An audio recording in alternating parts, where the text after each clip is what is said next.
Little Red Riding Hood, written by Alperin and Loretta Schauer.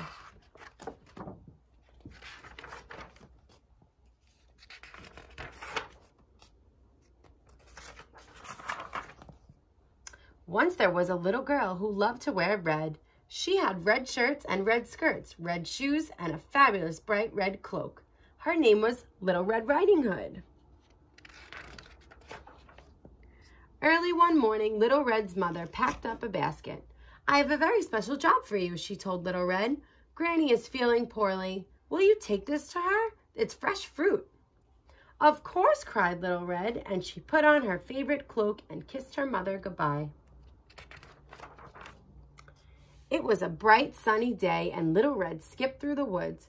"Good morning," she called to the rabbits and the deer. "I'm bringing Granny a special surprise." But someone was peeping from behind the tree. A big, hungry wolf. "Good day," growled the wolf.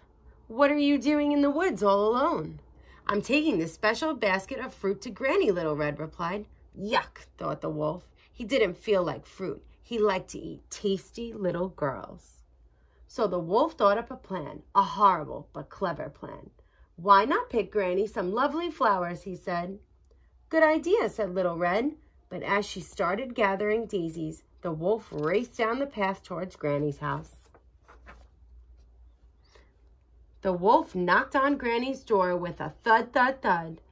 "Is that you, Little Red, my dear?" called Granny. "Yes," squeaked the wolf. "Let me in. It's breakfast time." "Oh, goody," said Granny, opening the door.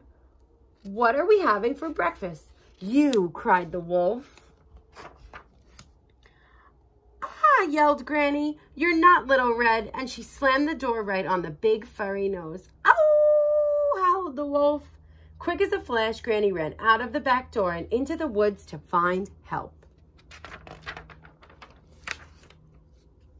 "Hard old Granny," the wolf growled, rubbing his nose. But now he could put his terrible plan into action. So when Little Red knocked, tap, tap, tap, on Granny's door, it was a deep, scratchy voice that answered, "Come in, my dear." Little Red walked into Granny's bedroom and stopped in surprise. "Why, Granny," she said slowly, "what big ears you have." "The better to hear you with, my dear," croaked the wolf. "And Granny," Little Red said carefully, "what big hairy arms you have." "The better to hug you with, my dear," growled the wolf. "But Granny, what big teeth you have." "The better to eat you with, my dear," snarled the wolf, and he pounced at Little Red. Just at that moment, the door burst open.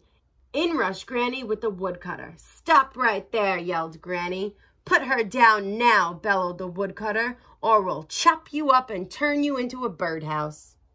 With a terrified howl, the wolf jumped out of the window and ran far, far away, never to return. Little Red hugged Granny tight. "I'm so glad you chased that wolf away," she said, and she gave Granny the basket of fruit. "What a day of excitement," laughed Granny. "Now let's all have breakfast." The end.